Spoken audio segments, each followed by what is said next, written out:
fẹ́ máa wò, ọ̀rọ̀ tó jẹ tí ń gbèsè mo fẹ́ gbọ́, ètò lóríṣiríṣi wọ́n wà lọ́lọ́kan òjọ̀kan, ìròyìn tó kojú òṣùwọ̀n àtàwọn ọ̀rọ̀ àgbọ́ fi kọ́gbọ́n, eré wọlé fún tẹ̀rù tọmọ, tèwe tàgbà ẹ má fi para. AGI TV mo fẹ́ máa wò, ọ̀rọ̀ tó jẹ tí ń gbèsè mo fẹ́ gbọ́, ètò lóríṣiríṣi wọ́n wà lọ́lọ́kan òjọ̀kan, ìròyìn tó kojú òṣùwọ̀n àtàwọn ọ̀rọ̀ àgbọ́ fi kọ́gbọ́n, eré wọlé fún tẹ̀rù tọmọ, tèwe tàgbà ẹ má fi para. Àjànàkú kọjá mo rí nǹkan fèrè, bàbá rere káwí parí. AGI TV, we are the pace setter. Bàbá gbàgede ìmọ̀ tẹlifíṣọ̀n station tí dòde. Mo kí gbogbo ojú tó ń wò mí káàkiri ayé, mo kí wa lọ́kùnrin lóbìnrin lọ́mọdé lágbà nínú eléyìí, mo kí wa wípé a kú déédé àsìkò yìí, àsìkò bí Nàìjíríà ti ṣe ń lọ a kú bó ti ń lọ ní wẹ́rẹ́ dì wẹ́rẹ́ nílùú tá a wà yìí. Ẹ̀yin tẹ́ wà lókè òkun mo kí yín o, ẹ̀yin tẹ́ wà nílẹ̀ Nàìjíríà mo kí yín náà bákan náà. A kú òpin ọ̀sẹ̀ nílò òpin ọ̀sẹ̀ lágbára Ọlọ́run á mọ́sẹ̀ ní ìtuntun ní ọ̀la òde yìí. A wá bí Ọlọ́run ẹlẹ́dàá wípé kó ṣọ́ wa di ọ̀la, kó ṣọ́ wa jọ̀la lọ láyé o. Ẹ wá nǹkan fìdílé tàbí kẹ́ fìdílé nǹkan, kẹ́ jẹ́ àjọjẹ̀ gbádùn ètò tí a gbé dé yìí.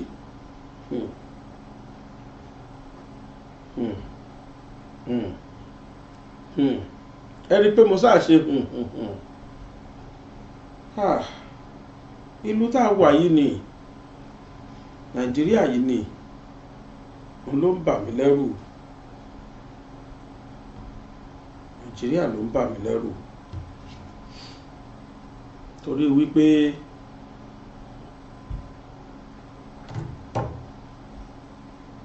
kódà Ọlọ́run nìkan ló kù ká máa bẹ̀ lọ́hùn ṣá. Mo nígbàgbọ́ pé a padà dá ọjọ́ kan torí pé ẹ jẹ́ má jẹ́ kí n tàn yín. Tinubu fúnra rẹ̀ á ṣe ìtagbára ẹ̀ ká ń bẹ̀ ni, ṣùgbọ́n kí gbogbo wa kó ní kálukú ká máa fàdúrà ràn lú yìí lọ́wọ́, ká dẹ̀ máa fàdúrà ràn ilẹ̀ Yorùbá lọ́wọ́. Kọ́lọ́n ti tètè dá àwa lóhùn kí Tinubu tó kú òǹbẹ̀. That is my own prayer. Ẹni olóye ni ọ̀rọ̀ mi ló lè yé, ní lè máa fi gbogbo ẹnu báyìí sọ̀rọ̀. Ọlọ́run bá ràn Tinubu lọ́wọ́, kọ́lọ́n lò sábàbí dáadáa fún wa. Àwa Yorùbá kọ́lọ́n ti wá dá wa lóhùn síwájú kí Tinubu tó lò jọba ẹ̀ tán. Àdúrà yẹn nìyẹn, nítorí pé ṣe rí ìlú tá a wà yìí. Wọ́n pe àwọn kan ní elite, àwọn ni wọ́n fọ́ọ̀mù kàbá. Ṣé wá láwọn kàbáàsì yìí, àwọn gangan ní ìṣòro tí Yorùbá tí Nàìjíríà ní. Àwọn gangan níṣòro, kódà kò síbi tí wọn ò sí. Ẹ wò, wọ́n wà nínú ṣọ́ọ̀ṣì, wọ́n wà nínú mọ́sálásí, wọ́n wà nílé ìwòsàn, wọ́n wà nídìí iṣẹ́ ìjọba, wọ́n wà nínú olóṣèlú, wọ́n wà nínú àwọn tí wọ́n yàn sípò, wọ́n wà nínú iṣẹ́ ìjọba, nínú àwọn tó jẹ́ pé wọ́n dipò kàjàkàmù, inú akúṣẹ̀ nìkan ni wọ́n sí, àti láàrin àwa tá a jẹ́ mẹ̀kúnnù ni wọ́n ò sí. Àwọn tá a sọ yìí, they are the decider of Nigeria's fortune.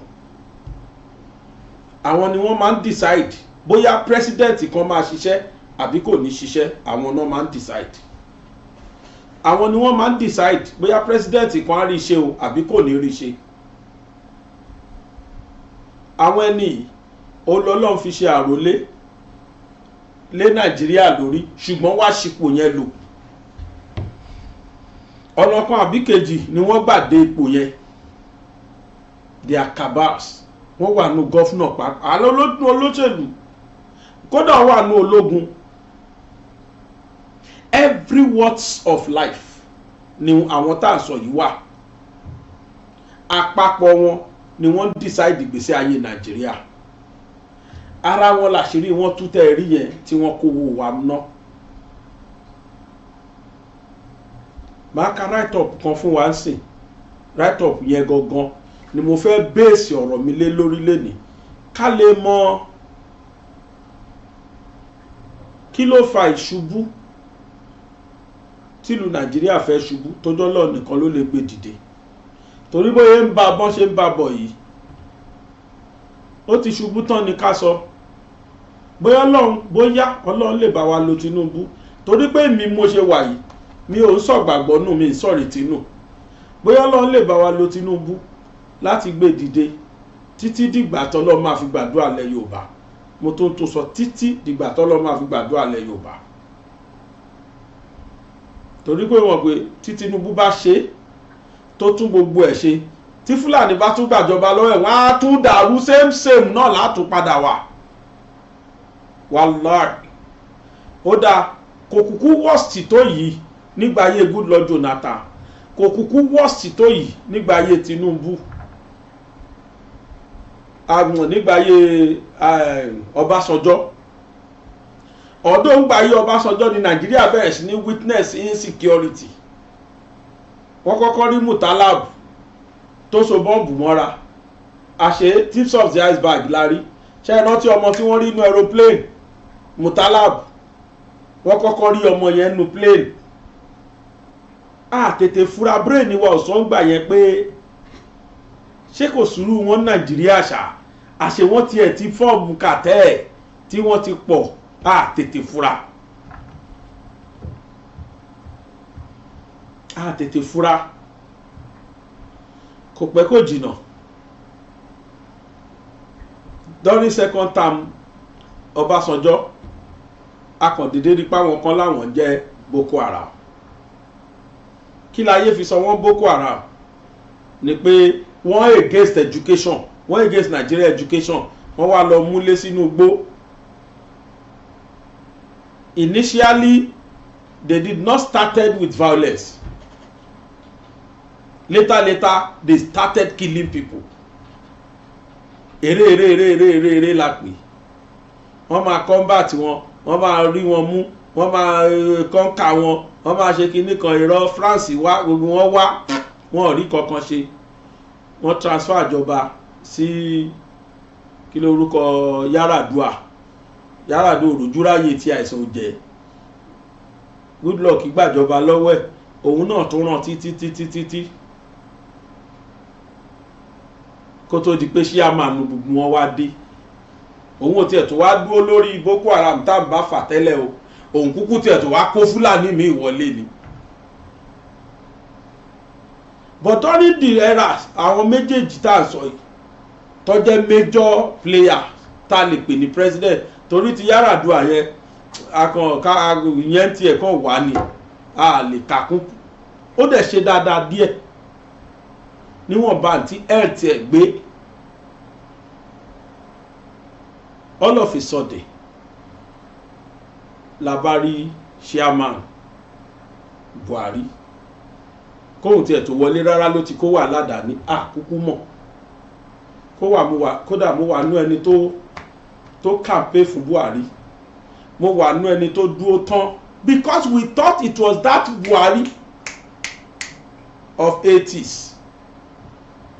Àwọn tó bá mọ Buhari 83, 90% wá yẹn la ṣiṣẹ́ fún Buhari 2014 tá a rò pé Buhari 83 yẹn ni. Very disciplined then, and it was not tribal, no tribalism then. Unfortunately Buhari eléta witness òun náà tún wá hard mọ́ insecurity Nigeria ni. In fact ó tún wá hard mọ́ àjẹbánu tó ń pè ní Chairman Corruption Nigeria Limited.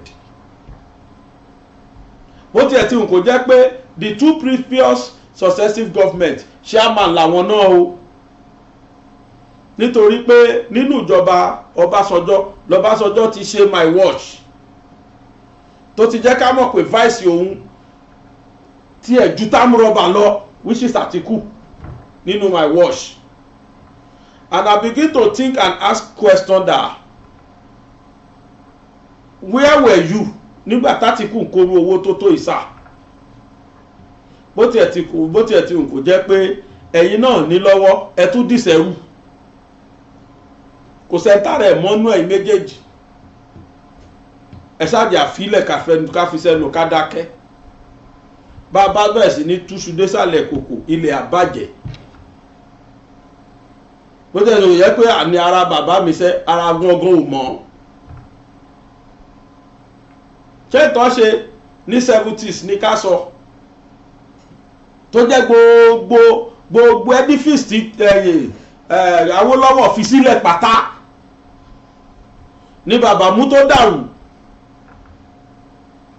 cocoa board ta ló destroy wọn ta ló disband wọn 1977 tó kìíní náà ni nígbà ẹ̀rà àwọn dádì wa ni wọ́n mú tó dàrú gbogbo ìdùnnú tílẹ̀ Yorùbá ń rí àwọn ni wọ́n cancel everything nígbà yẹn tìyẹn lọ bẹ́ẹ̀ nígbà dẹ̀ tó di 1999 tí Nàìjíríà tó sọ pé àwọn ló kàn àtìgbà yẹn náà lọ ń kọ́ wọ́n ta gbogbo mù ní Nàìjíríà tán pátá ni láyé tiwọn ọmọ ta létagbọ̀n làwọn yà níjọba wọn yà wọ́n fàtìkù dìjú pé ìwọ ni kò ṣe chairman àwọn ta létagbọ̀n ìyẹn ta everything tán Ọlọ́run ló yọ wá gan ti fẹ́ tẹ NNPC ọpẹ́lọpẹ́ yàrá àdúà otherwise ni àṣẹ wọ́n ti tà tán díẹ̀ lókù kó ló gbé àdúà ní àwọn tó fẹ́ tà fún àti Dangote àtọ̀dẹ̀tọ̀ láwọn gbọ́dọ̀ rí wọn ẹgbẹ́ kóra yí kó wájú òun otherwise ló kàtìkù àti ó tẹ̀ tó ń sọ lórí national TV pé is it bad for my friend to become millionaire I will still sell NNPC àfi bí èpè ká ló wọlé ìsìn ni ní tí bàkọ́ sọ ní inaugural speech ni pé NNPC has gone ṣebí subsidy ní babele ní has gone NNPC lòun ò bá sọ pé NNPC has gone òun ti tẹ́ NNPC lẹ̀ bá gbọ́ adẹ̀ ti kọ orúkọ àwọn tó máa tà fún mẹ́rin NEPA girlfriend ẹ̀ ránú NEPA distribution company tí wọ́n dà girlfriend Àtíkù wa náà tó ní ẹni ní ti Ìbàdàn disco Ìbàdàn kìíní kan IBDC àwọn tó ní ẹ ti mọ àwọn tó ní oríṣiríṣi bẹ́ẹ̀ lẹ́fíríbọ́dì ni wọ́n pín Nàìjíríà sọ̀wọ́ ẹni gbápágbápá ẹni gbẹ́sẹ̀gbẹ́sẹ̀ ẹni gbórígbórí Àtíkù dín tó dà lẹ́nì bẹ́ẹ̀ bá wọnú àkáǹtì ẹ̀ ṣe bí táwọn táṣìírí wọ́n tú láàrin ẹ tí dènú àkáǹtì Àtíkù fún rẹ̀ ó wà ní Dubai the worst part wà ní pé ń tẹ́ ẹ kó yìí ẹ ṣe bá tiẹ̀ dúpẹ́ bọ́ bá sọjọ́ university ẹ̀ sí Nàìjíríà Àtíkù gbé tí ó gbé lọ Dubai ní káwọn ọmọ Dubai máa lò lọ ó wọlé wá ṣòṣèlú wá dẹ̀ tún fẹ́ ní ó tún padà lọ òun ẹ máa ná wà láàyè Àtíkù ló sọ wá dẹ tí ò níná mọ́ iná wa worst tó ìtẹ́lẹ̀ gbára tán títa NEPA níná wa ti bàjẹ́ omi wa worst tó ìtẹ́lẹ̀ ayé wọn iná ni most of nǹkan tí Nàìjíríà ní a lè bá mọ́dọ̀lá wọ́n tà ní pọ́ǹtọ̀ very cheap price ni wọ́n gbélé wọ́n dẹ̀ kó gba àwọn fámìlì wọn àwọn ẹbí wọn àwọn ọ̀rẹ́ wọn wọ́n fi wọ́n díjú ẹ̀ wọ́n dẹ̀ yára asset tẹ́ ń kójọ tẹ́ẹ̀mẹ́ tó máa ná see the life of Nigeria gbogbo owó tán kó gbóná fẹ́ kó lọ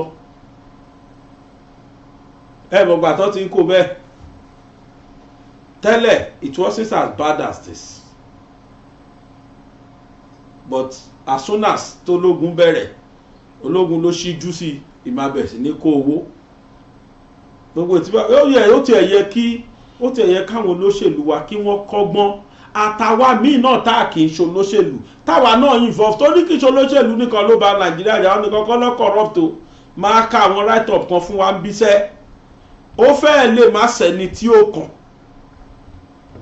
our mind our heart has been bastardized tẹ́nibọ́dì bá ti ní opportunity báyìí ó máa bastardize ẹ̀ ni because in tí wọ́n ń pè ní owó gbogbo Nigerians ti gbé sí iwájú gẹ́gẹ́ bí Ọlọ́run ó ládẹ̀ ń bọ̀ ní ó ṣe jẹ́ kí ìlú ìrojú dọ̀la gullibility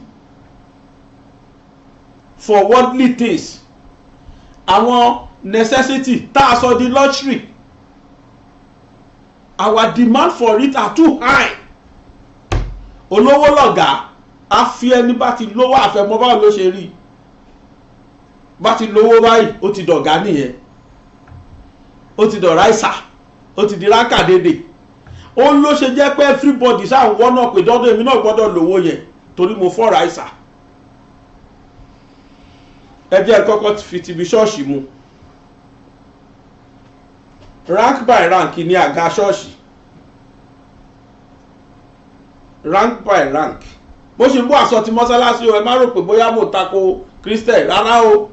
I am telling us the practical example of how we spoil this country. Rank by rank ní àga ṣọ́ọ̀ṣì, kódà wọn a máa fi kọrin Ọlọ́run gbága mi kó lẹ́yìn gbé wá síwájú. Kí ni ìtumọ̀ ẹ̀? Ìtumọ̀ ẹ̀ nípa àwọn tí wọ́n wà wájú, tí wọ́n wà síìtì wájú, kì í ṣe dandan kọjá ọ̀nà ní church, but àwọn tí wọ́n finance church ni wọ́n wà wájú.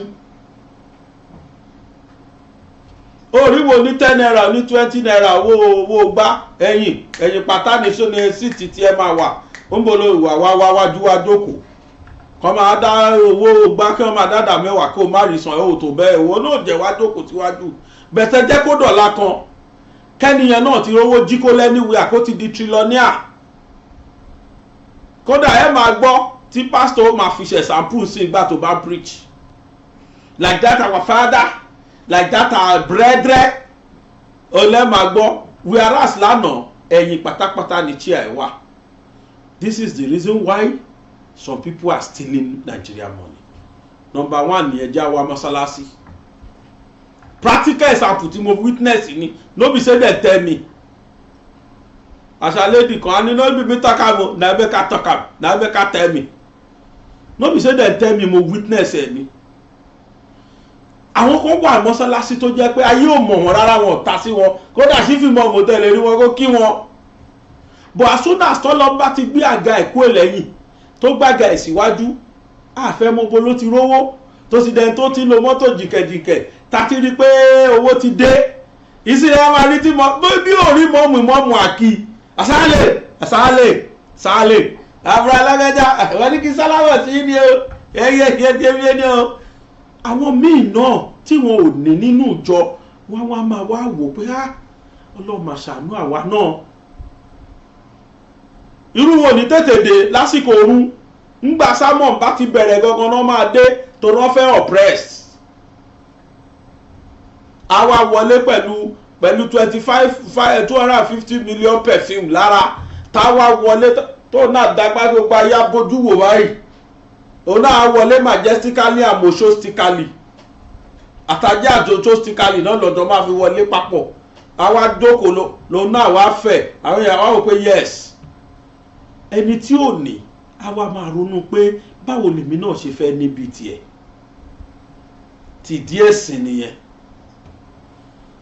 tìdí olóṣèlú ńkọ́. Gbàrà tó bá ti dìbò fún tó ti wọlé báyìí, fámílì tí ò mọbi tó wà láti jọ yìí ìgbà ló máa wá wálé. Bọ́dá mi ẹ̀rasà àmọ́ yìí máa lọ dé lọ́dọ̀ yín o, wọ́n fẹ́ mọ bolo ti rówó. Everybody àwa sọra wa di ẹ ṣá máa ṣàjẹbọ́wọ́ yín bá ṣe tó. Má yìí kọ write up kan sí bíbà tí mo fẹ́ gbé wá fún wa ká gbọ́. Má yẹn ní I worked and lived in Abuja for 18 years. Orúkọ ẹ̀ jẹ́ John Sabiri. I worked and lived in Abuja for 18 years. I ran my own private company from 2001 to 2014. 2 million of the likes of Buhari cannot change Nigeria. Tí Buhari ti lọ, Tinubu ló wà bẹ́ẹ̀ sí. Ẹni yẹn ní because everything is wrong with Nigeria. The director won't give you a contract except you pay up front. Àfikẹ́ director tó fẹ́ fún ẹ tó fẹ́ gbé jáde láti ministry, àfi kó fi nǹkan sílẹ̀, otherwise wọn ní gbéṣẹ́ yẹn fún ẹ. O wá mọṣẹ́ o mọṣẹ́ o, tó bá sáti lè rọ́ọ̀bù páàmù wọn ìwọ náà máa fún iṣẹ́ yẹn. Ebe rí bí gbogbo ọ̀nà títì wá ṣe rí, ṣe bẹ́ẹ̀ rí bí gbogbo kọ́ńtrákì tí wọ́n gbà ẹ́ wo bó ṣe rí. àwọn kọ́ 1,000 naira náà máa ṣe títì tó standard, 1,500 naira ni wọ́n gbé títì yẹn lẹ̀. àwọn directors dẹ̀ ti gba 800 naira lọ́wọ́ wọn, ó kó èlò nú 1,500, ó kù 800, ó kù 700 naira.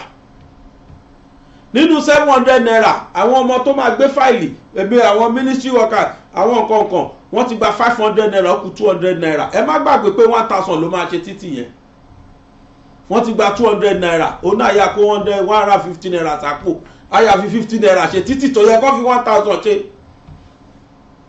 ìyá máa dán lójú, ẹjọ́ tọ́sẹ̀ kan tójò bá ti rọ àṣírí á tú.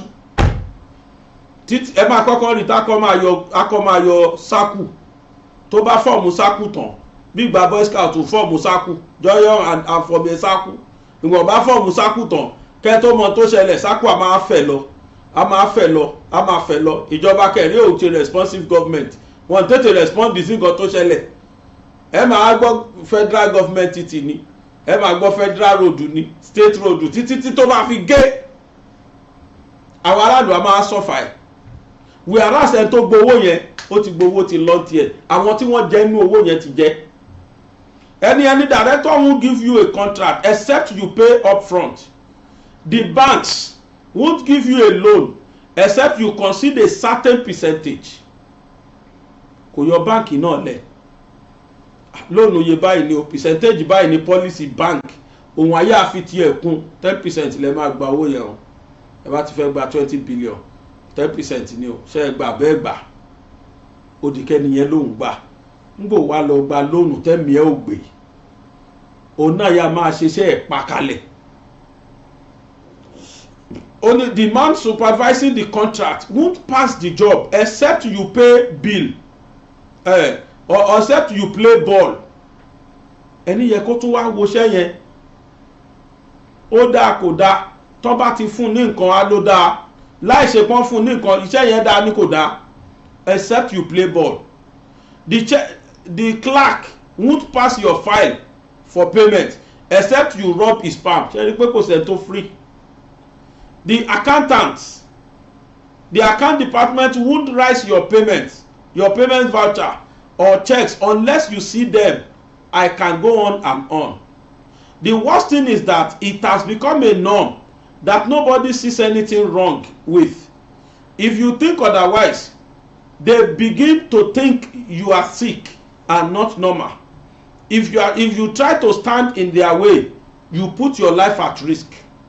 If you get killed, there is no justice system in place to seek redress and bring the perpetrators to book. The police are corrupt and the judiciary is the same. Even the religious circle is not spared. ṣètìgbọ́ mo ti sọ yẹn kọjá. Pastor àtàfà olówó ni wọ́n máa ń sà, olówó ni wọ́n máa ń recognize. àwa tá a jẹ́ mẹ̀kúnnù àríbi lọ wọn ò rí tiwa rò. ìwọ jẹ́ kí wọ́n gbọ́ pé Amẹ́ríkà ló ti dé kó o wá gbọ́kọ̀ bọ̀gìnìdè, kódà ò bá béèyàn 30 lórí ìjókòó bàbá máa ní ó wọlé ni. Even the religious circle is not spared. Everything in Nigeria revolves around corruption. Nobody cares about anybody. No law and order. I looked from my left to right. Everybody is only desperate about one thing, and that is money. They will kill anybody and anything that stand between them and money. I am an electrical engineer with MNSE and Corel, COREL. The system doesn't care about my qualifications. Distributions and transmission jobs are given to alhajis, pastors, friends, and relatives without any basic skills. I started asking myself, how do I convince my kids that education and hard work are rewarding? When fools, agberos, and touts are running the country from the local government to the presidency, is this what my 4 sons will also go through? I asked myself in 2014. I decided I had enough. I decided I was leaving. I migrated to Australia with my family. Don't put yourself in harm way for any reason. The problem of Nigeria is in the hands of Nigeria living in Nigeria.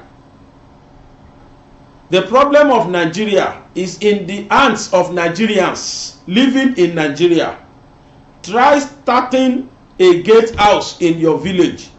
Everybody wants to profiteer from it.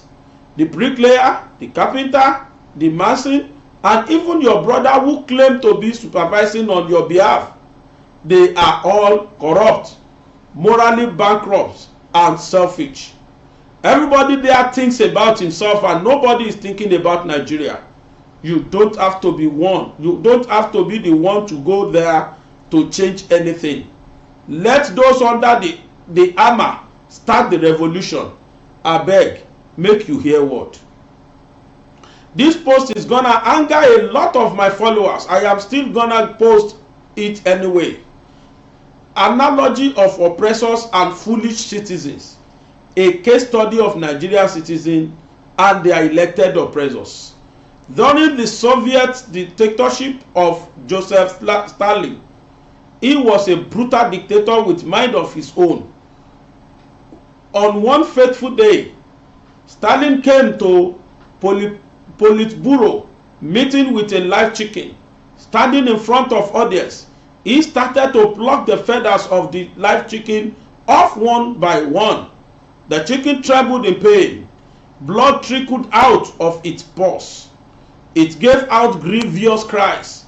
But Stalin, being a cruel dictator, continued without remorse plucking the feathers out until the chicken was completely naked. After which, he threw the chicken on the ground. The naked chicken was standing in pain.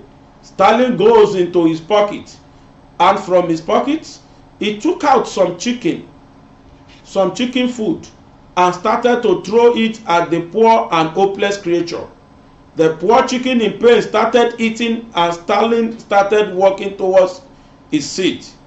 As he walked away, he kept dropping some feeds on the floor, and the chicken followed him and sat feeding from his feet.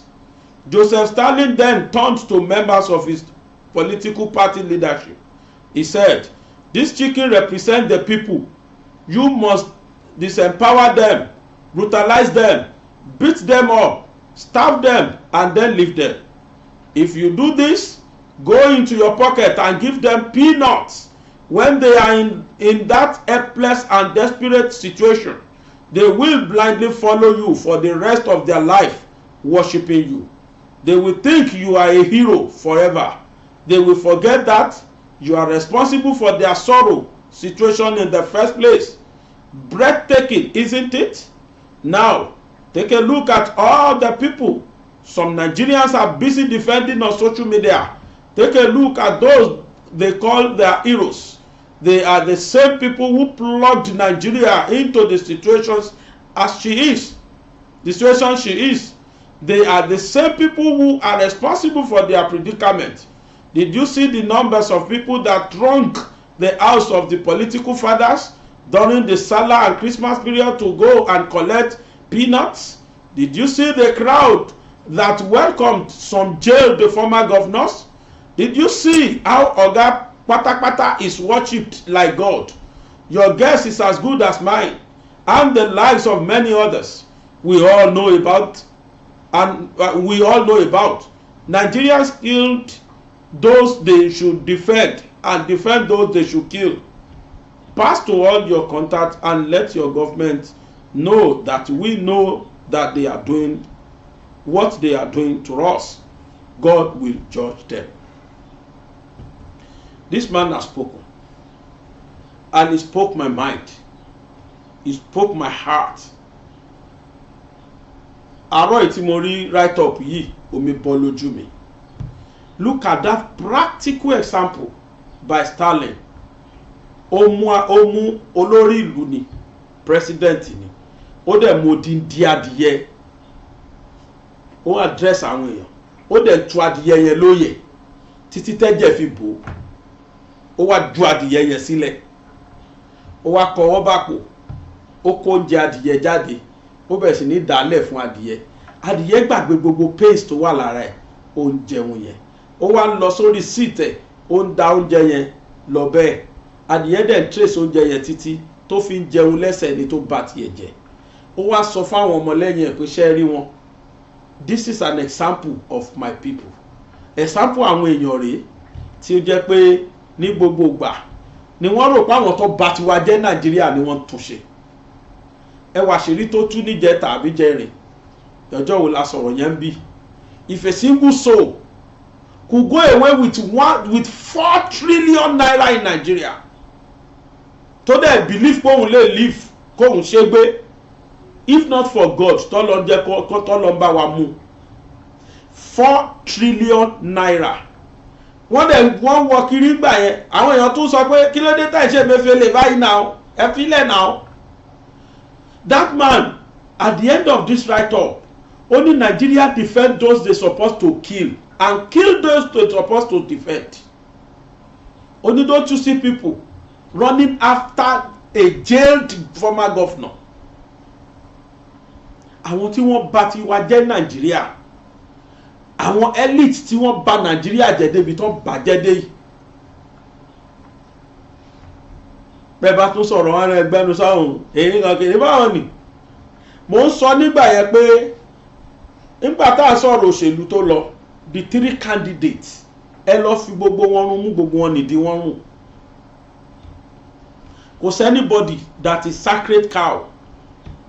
Àfẹ́ tó bá jẹ́ pé inú yàrá bàbá ẹ̀ nìkan ló wà, ló ti ń ṣiṣẹ́, ló rọra dá company ẹ̀ lẹ̀, ló ń pawó legitimately, tó dẹ̀ ná, tó wá fẹ́ gbàpò tí, tó dẹ̀ wọlé. But bó ti ṣèjọba rí, ẹ gbàgbé ẹ̀. Tá bá rí nǹkan kan ṣó tí mo fi ń fún, because mo mọ̀ pé àwọn èèyàn máa sọ pé ṣé bí wọn náà support Tinubu, yes. Èèyàn sọ fún wa pé òun ti gbé kí ló pe government ẹ̀ yìí, renewed hope day, and the government is just 7 months. Why wouldn't I give him chance? Ẹ jẹ́ àwo renewed hope tó fẹ́ tó gbé wá tó fẹ́ fà wá, ẹ jẹ́ àwo náà. But what I know is that the way this country is going, the way our politicians are doing us, even the present politicians, the present National Assembly, the present political gbogbo wọn mi ò rí ẹni tó nífẹ̀ẹ́ wa so far. Tí kì bá ṣe bẹ́ẹ̀ ni, tó bá yẹ pé federal government ló fi lọ̀ wọ́n wípé ẹ̀yin National Assembly a fẹ́ ra mọ́tò 200 million fún yín, tó bá nífẹ̀ẹ́ wa ó yẹ kí wọ́n kọ́ ni pé àánú ọ̀gá wa dára o, ẹ sábà wá mọ́tò kan kójọ́ fi ṣe àkà, mọ́tò kan ṣá kójọ́ fi ṣe àkà. Gbogbo ala ní powerful cars lọ́wọ́ ara wa tẹ́lẹ̀, tó bá jọ́ fi ṣe àkà lẹ́fẹ́ ká ní ẹ ṣára àwọn kan tí ó wà too expensive. Nigerians are sovereign. Tí n bá gbọ́rú ẹ̀sìn tí màá ní this 10 Senate wọ́n nífẹ̀ẹ́ wa, this 10 House of Reps wọ́n nífẹ̀ẹ́ wa, but no, reverse is the case. Gbogbo wọn pátá, the whole political party tó wà bẹ́ẹ̀ ni wọ́n support kan ra mọ́tò yẹn, and they are claiming they love us. They don't.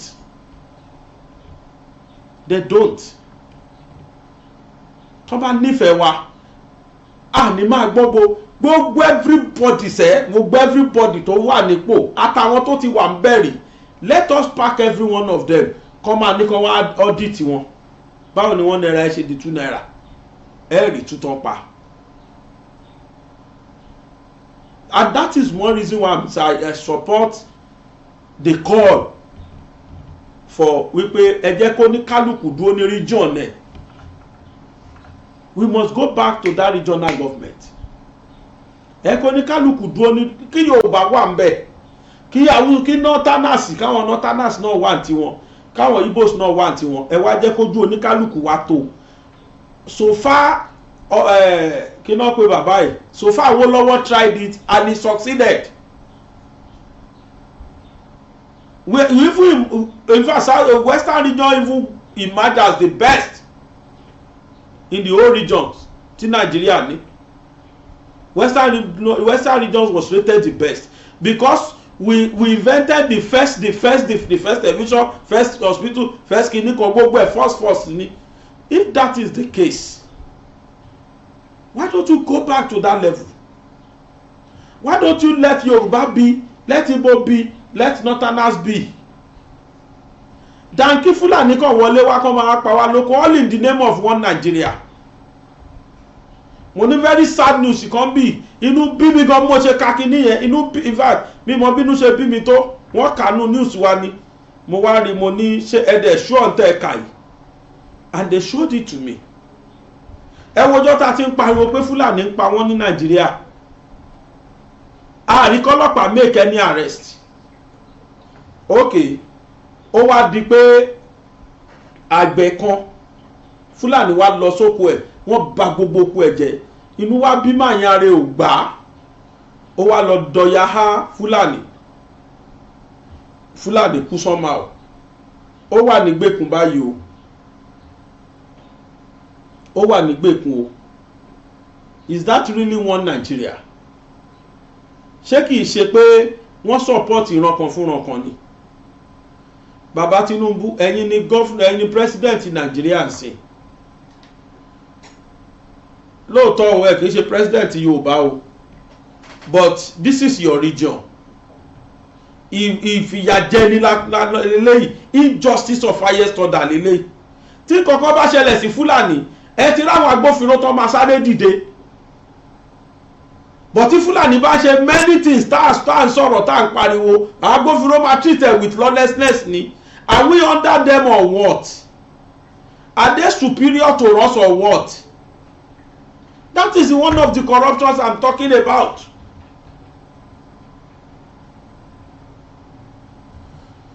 Osun farmer allegedly kills Ada for grazing cattle on his farm.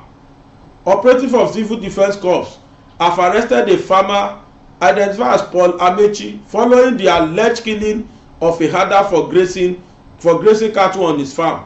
The mutilated body of the herder was reportedly found on Amechi's farm at Telemu village in Agowu, Ayeda-Ade local government area of the state on Thursday, which is Osun State, raising suspicions of his involvement in the deceased's death. Confirming the incident on Friday, the state NDC spokesperson Kehinde Adeleke said the remains of the victim had been evacuated from the scene of the crime. Paul Amechi, who is a thief farmer, Tivini, was arrested by a joint operations of the police and the NSDC over the murder of a herder. The suspect and his cohort, according to an eyewitness, had allegedly laid ambush for the herders. The eyewitness, who is also a herder, said Amechi was displaced after his farm was damaged by herders that took their cattle there to feed about 2 weeks ago.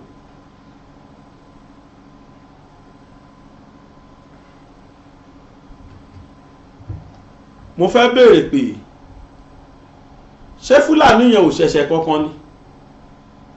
Wọ́n máa ní don't take laws into your hand, but when you tell the law enforcement about the atrocity that those Fulani committed, wọ́n respond lawlessly.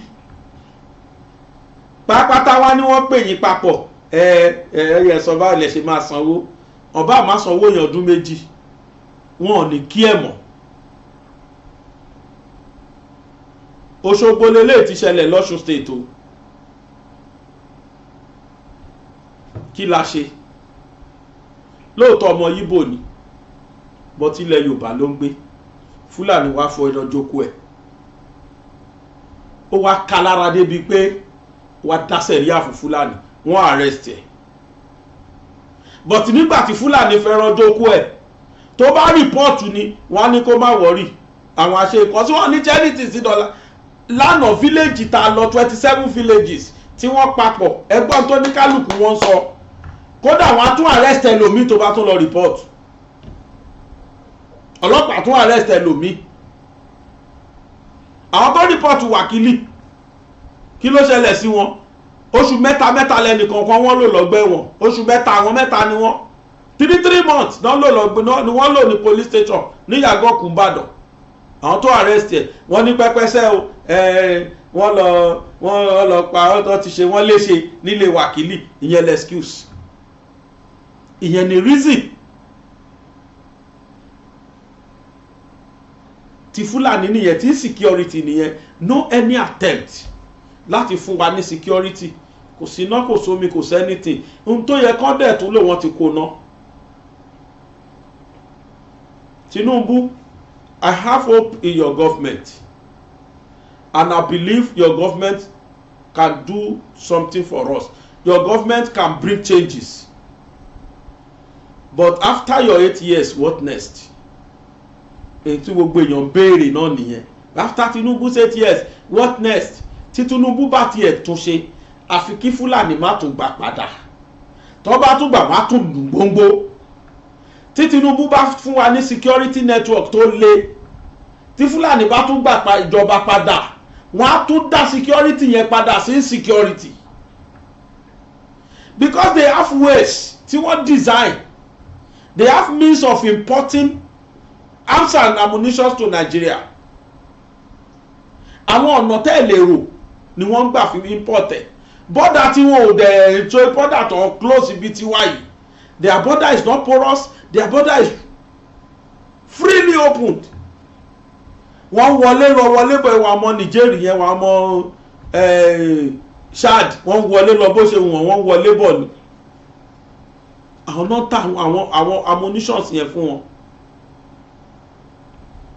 Ẹ̀wà lẹ́nìkan lọ rà yìí ìkìdá àbọn ni ẹ̀wà dẹ̀ náà pè bí wọ́n fáwọn ọlọ́pàá lọ́wọ́ ni bíbá kan ní I don't know tán fi rí ṣe bẹ́ẹ̀ ni gbogbo wọn tán gbé AK-47 káàkiri every one of them.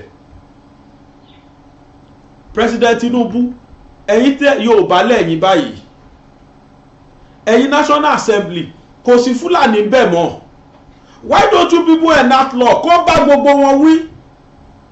Gbogbo wa ni wọ́n ní ká submit arms and ammunition ta ní lọ́wọ́ láyé Buhari 2014 everybody submit ẹ̀ akọ̀dédé ní pé ṣe ni Fúlàní náà kó AK-47 wọlé ṣé wọ́n ní kó kó wa lẹ́rú ni alágọ́dá sọ nìyẹn is part of corruption ni kò sí nǹkan tó kó bá lu corruption ni àjẹbánu àìrẹ́dì láti ṣòdodo àìfòtótó ṣèlú ọmọdé ọ̀rẹ́dì àti sòtó àgbà ọ̀rẹ́dì láti sòtó trust ara wa mọ́ gan kódé èèyàn fúnra ò fẹ́ trust ara ẹ̀ mọ́ èèyàn fúnra ẹ̀ kò fẹ́ trust ara ẹ̀ gangan mọ́ ibi tọ́rọ̀ ẹ̀ worst dé sí. Look at that man ó lóun kẹ́rù òun sá lọ sí Australia irú brain tó níyẹn á wà lọ́ máa wúlò for Australia an electrical engineer kó má wà yà wá lẹ́nu pé irú tírú ẹ̀ bá wá tún fi brain ẹ̀ ṣe tó yẹ kó ṣe sí Nàìjíríà ká máa lò free wọ́n á tún wá máa fi owó lọ import ẹ̀ wá sí Nàìjíríà. Àmọ́yé ọmọ Nàìjíríà tó fly lọ sí Amẹ́ríkà lọ gba ìtọ́jú lọ́wọ́ ọmọ Nàìjíríà tó yẹ kó tọ́jú ẹ̀ lọ́fẹ̀ẹ́ ń bí. Àṣẹ kọ́kọ́ wọ́wọ́ ticket àgbà visa àṣẹ tó wá wọ plane lọ bá lọ́hùn kó tó gba treatment lọ́wọ́ ẹ̀. You can see where we are lacking in this country. My prayer is that the little years tí Tinubu máa lò kọlọmbà àfúnṣekí changes wà, but mark you, I don't see these changes be sustained for long in Nigeria because nobody will think like him.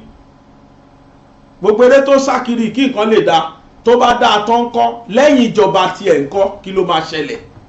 So the best thing is for everybody to stay on his plane. I think everybody dúró lórí lane ẹ̀. It is then me I see that solution will come in Nigeria. Tóníkálùkù bá dúró the worst talent, the least talent rather is for us to form another regional government, to go back to that regional. Otherwise, we are only postponing the evil days because nǹkan máa worst Dubai lọ náà ni. Because àwọn kan ríra wọn bí ẹni pé àwọn jẹ gàba lórí àwọn míì báwọn ṣe máa pawó ní south tó máa kó lọ sí central tẹ́ máa ní south ò láǹfààní sí kò lè mú dáadáa wá. The way me I'm looking at it from my own personal perspective is for everybody to stay on this lane. ẹ jẹ́ kí Yorùbá dúró sáyé ẹ̀ kí Fúlàní dúró sáyé ẹ̀ pàápàá jùlọ Fúlàní ẹ jẹ́ kó dúró sáyé wọn. wọ́n hùwà páwọn òǹṣara wa gbogbo ìgbà ni. èwo ni ká fi gbólẹ̀ yìí gbólẹ̀ mi mọ̀ láyé àtijọ́ grass ni mo mọ̀ láyé àtijọ́ pé màálù ń jẹ. ẹ wá graduate lórí pé tí kì bá ṣe pé èèyàn ní ìkà nínú tí bá ṣe pé èèyàn burú èèyàn ń lo ìgbésí ayé ta ló fẹ́ mú mi ẹ̀wú pákílẹ̀ báyìí ẹ̀dẹ̀ máa fìdí ẹran pákítẹ̀ mọ̀ páwọn kan ni wọ́n fi ogún wọn gbìn ẹ̀gẹ́ àgbàdo báyìí ẹ̀dẹ̀ máa fìdí ẹran yín. Are you telling me ẹran yẹn pàtàkì jẹ èèyàn tó gbìn nǹkan yẹn lọ ni? And to aggravate our case ibi tó yẹ kówó ti máa yọ fún wa àwọn kan ra gáàbò nígbà tó èèyàn kan ti free Nàìjíríà láti gbé odidi 4 trillion ẹ má jẹ́ tàn yín láti ìgbà tí mo ti rí átíkù yẹn kà pé Emefiele ready láti gbé 4 trillion lẹ̀ àtìgbà ẹbrẹ́ mi ò tí ì settle the scene because I begin to think how can individual be so callous to the extent of pé òun nìkan wà ní custody of 4 trillion naira almost budget of one country. Èló ni Benin budget lọ́dún ṣó tó 1 trillion ní. Èló ni Togo budget lọ́dún ṣó tó 1 trillion ní. Tí individual bá wá kó budget gbogbo countries abẹ́ tínú ẹ̀dẹ́ dùn pé òun lo life irú ìgbésí ayé wo ni tọ̀hún fẹ́ bá kó láyé ìgbésí ayé wo ló fẹ́ lò nù sáré ìgbésí ayé wo ló fẹ́ lò lálùkì àmọ́ tó bá pàdé Ọlọ́run ẹ̀ 4 trillion $150 billion $260 billion ẹ̀kan owó tí ò sí ẹ̀kan ṣe jágbájàgbáni nítòtò wà kò ní fọ́nì pé wọ́n á lọ gba owó ní fọ́rìn gbà míì wọ́n á dẹ̀ tún pé mọ́ra wọn lọ́wọ́ ẹ̀ tún wá kó padà lọ sí fọ́rìn tẹ́ ti yá yẹn ẹ̀ tún lọ sí ìfẹ̀sì báǹkì wọn bẹ́ẹ̀ àwọn yàrá sọ pé káàbọ̀ prodigal children you have brought it again wọ́n yà máa fi develop economy wọn. Èmi ò tí ì gbọ́ rí wípé American president kan jí owó kó ó wá kó sí Central Bank Nàìjíríà mi ò gbọ́ rí. Mi ò gbọ́ rí pé any European country president wọn àbí prime minister wọn ó kó owó wọn ó wá kó wá sí Central Bank wa mi ò gbọ́ rí. Àfi kí Nàìjíríà jówó kó ń bí ká kó lọ o. Ọlọ́run nìkan ló lè ṣàánú country yìí o gbogbo sector báyìí làbùkù yẹn ti kàn ẹbẹ́ ẹgbọ́n tó lé jò gbowó mi ṣe ordinary staff ni kò kì í ṣe olóṣèlú bẹ́ẹ̀ torí ló bàjẹ́ kí gbogbo ara tó kù tó bàjẹ́. Àdúrà mi sọ lọ́hùn sẹ́ ò ní pé ìtí Tinubu débẹ̀ yìí kọ́ lọ́hùn jọ kó bá wa fún ṣe kó bá wa reform ẹ̀ kí ìlú yẹn dẹ̀rọ̀ ṣùgbọ́n o kọ́ ló ń gbàdúrà ilẹ̀ Yorùbá kí Tinubu tó lò jọba ẹ̀tàn because mo mọ̀ pé as tó bá lò tán tí Fúlàní bá tún gbàjọba ẹ gbàgbé ẹ̀ gbogbo tí Tinubu ṣe yẹn wasted effort ni. I know these people 90% àwọn tó da Nàìjíríà rú débi tó dé ìtàn bàjẹ́ débi tó dé àwọn ọ̀ràn yẹn ni. Yorùbá náà ṣe tiẹ̀ o Yorùbá ṣe tiẹ̀ o Yorùbá náà bá wọn lù gbóngbó o Ìgbò náà ṣe tiẹ̀ o South náà ṣe tiẹ̀ o àmọ́ṣẹ́ ráhùn tó pọ̀ jù àwọn ọ̀ràn yẹn ni. Oníkálukú ẹ wo gbà tá a wà ní Western region tí Yorùbá dá dúró tí Yorùbá ná owó ẹ̀ lọ́wọ́ ara ẹ̀ àwọn bàbá wa ló lè ròyìn ó ti tán káwà tó dé ó ti tán wọn bá tẹ̀mí witness in my primary school days ó ti tán gbà yẹn but pẹ̀lú bó ṣe tán yẹn tí n bá rírú gbèsè ayé yẹn sìn tó kí ló kàn mí pẹ̀lú èmi ò tiẹ̀ lè jápa ná we stay I was born here I will stay here títí tí lu yẹmi tí a máa tọ́lọ́ máa fi gbàdúrà wa I will stay here bet kó dáa bẹ́ẹ̀ làwa fẹ́ ká dàbí nígbà ayé Awólọ́wọ̀ yẹn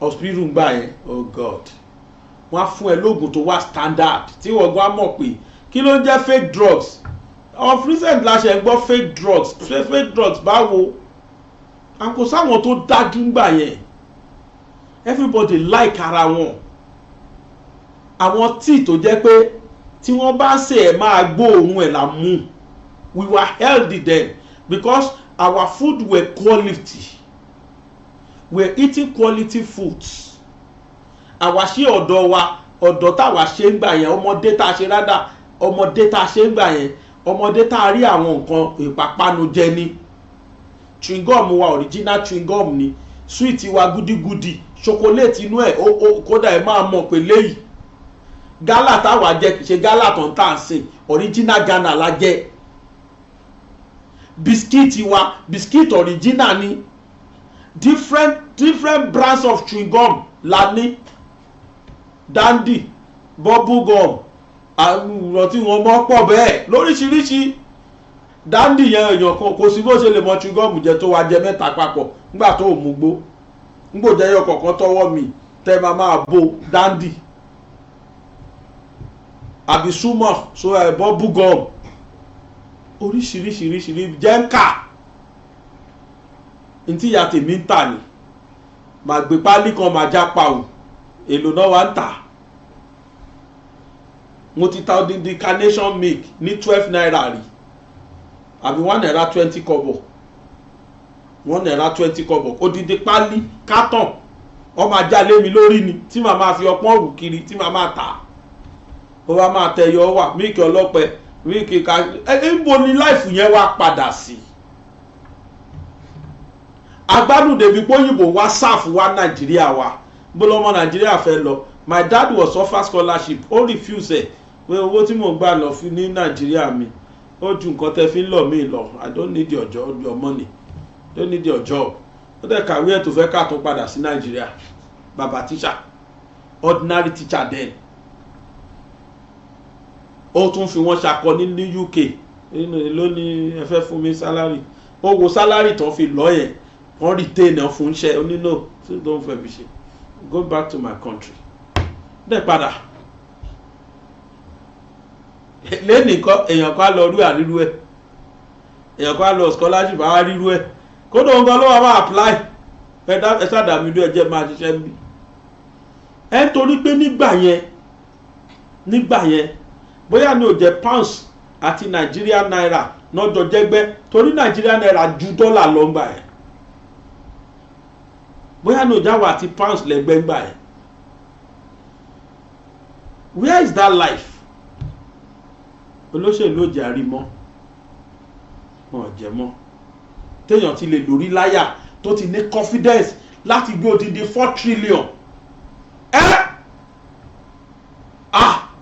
ó ga o ọmọ Nàìjíríà dájú gan o $125 billion lọ́nà kìíní kan billion àwọn tó ní dọ́là gan ro pọ̀ nírú ẹ̀ lákàntì mi rò máṣú ọ̀tún la mọ́jọ ìjọ mẹ́rin la wà yìí ẹ̀fọ́ tún lálẹ̀ bẹ́ẹ̀ rí yẹn tó fi confidence sọ pé òun ti ṣe plea bargaining náà ó yẹ kán ti fòun lẹ̀ àwọn tó yẹ kán rọ́ọ̀tì jẹ́ tó tún lẹ́nu ọ̀rọ̀ nọ́tàn tí tá a bá rí gọ́fìmẹ̀ntì kan tó máa ní confidence láti invite gbogbo olóṣèlú wa kan wà nínú bóyá stadium kan náà máa invite wọn sí because there are many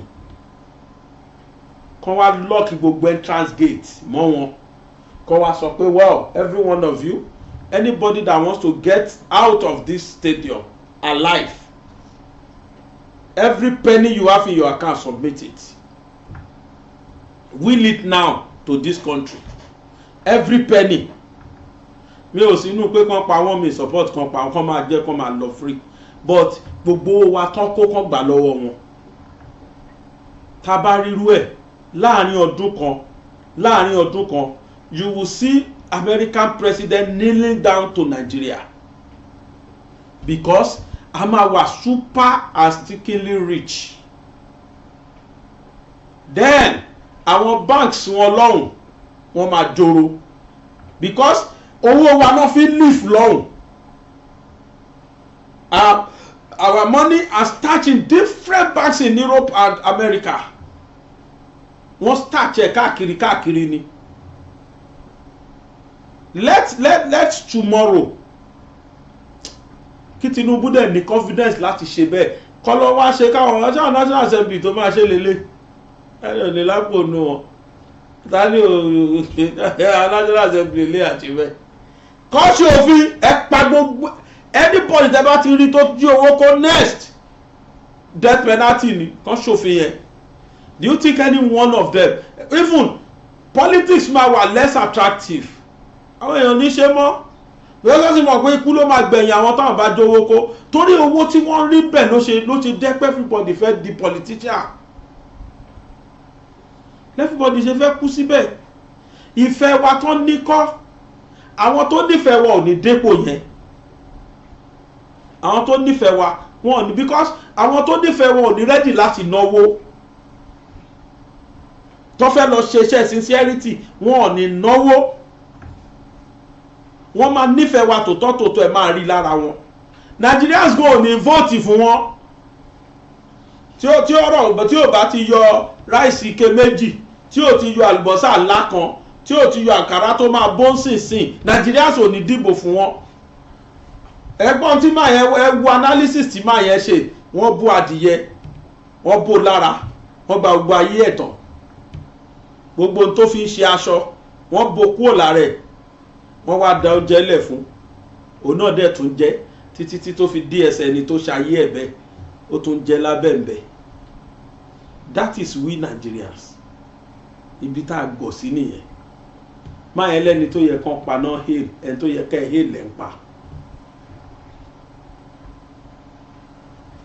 Ọlọ́run á ṣàánú wa Nàìjíríà. The corruption is too alarming. It has affected us too much. It has become a cankerworm that eats the liver flux of our economy. It's just too much, too alarming. Ọlọ́run nìkan ló lè bá wa tún ṣe. Méjì náà ni insecurity àti corruption. Tá bá ti lè pa méjèèjì, Nigeria ti free. The so-called insecurity corruption náà ni. Àbí kí ló fà tá ló káwọn x-men wọlé? Rárá corruption náà ni tí bá ti wọlé kẹ́ dàlúrú corruption ni. Wọ́n kó Fúlàní wọ Nàìjíríà kó wá dá Nàìjíríà corruption ni. So we need to change our orientation pàápàá jùlọ the way ta fi mú owó táwọn èèyàn fi so owó di Ọlọ́run ní Nàìjíríà. Everything is not money. Adélé ayébówó ni a máa ná àwọn kan ti ná sẹ́yìn.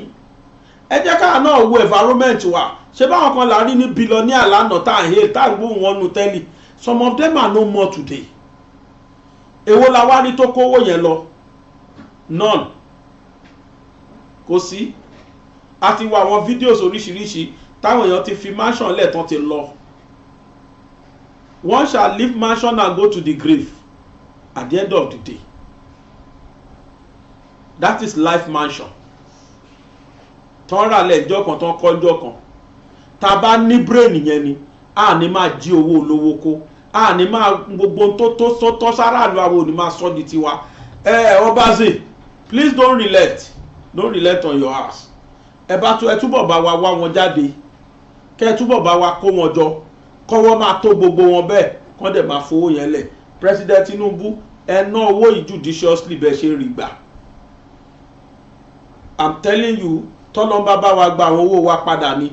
We have no business in borrowing outside or from outside. I don't think we need it.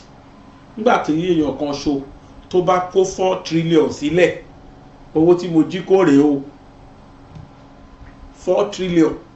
Ká ní wọn mú máa yẹn I begin to ask myself ká ní wọn mẹ́mẹ́ fi lè sẹ́ òun náà bá ṣe gbé àbí ọ̀ bó ṣe gbàpò tí presidency yẹn ká ló wọlé 4 trillion Nàìjíríà wà lákàntẹ̀ tá a máa mí ọkùn àdé balẹ̀ á tún wá kó sí 4 trillion yẹn wá jẹ́ times 20 irú ẹ̀ tó tún máa kó tó bá di president àbí kí ni ká ti pè ọlọ́run bàbá wa gbàgbára lọ́wọ́ gbọ́n àwọn alágbára tó fagbára ni wọ́n lè wá lára nàìjíríà o. láti ìjẹ tàbí jẹni tí mo ti gbọ́ 4 trillion yẹn ó bóyá tó ní pé mi ò dẹ̀ lówó ni o kò jọ àwọn kan lójú bẹ̀tì ó sì yà mí lẹ́nu dì sí pé how can a man be so callous be so heartless. mo sì ń gbọ́ 4 billion 50 billion but 100 billion 1 trillion 4 trillion lọ́dọ̀ ẹnìkan ṣó. ọlọ́run adájọ́ o ọlọ́run adájọ́ o ìdájọ́ tiẹ̀ ti dénú anyways mi rò pé lè free inú tó wáyé gbogbo ẹ̀yin tó wá kù bẹ́ẹ̀ náà tẹ́ gbé pamọ́ bẹ́ẹ̀ ó dáa jù kẹ́ ẹ̀ tètè wá ṣe bargaining plea bí ìtọ̀túnla kíjọ mẹ́rin tó kọ́lọ́ tó mú yín torí mo mọ̀ pé ẹ sì máa wọkọ̀ lọ́dọ̀ ọlọ́run ọwọ́ sì máa tó yín lágbára ọlọ́run ọba díjọba yìí ò rí yín mú ìjọba mi tó ń bọ̀ àrí yín mú inshallah bye gàrí o.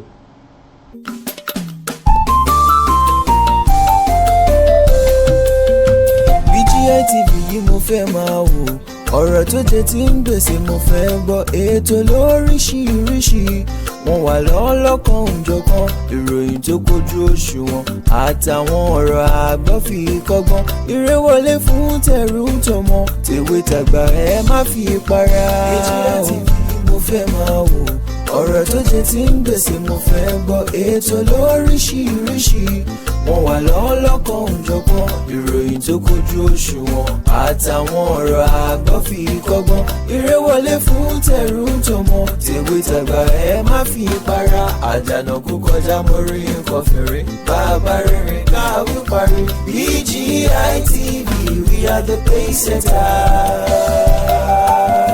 Bàbá gbàgede ìmọ̀ tẹlifíṣọ̀n station tí dòde.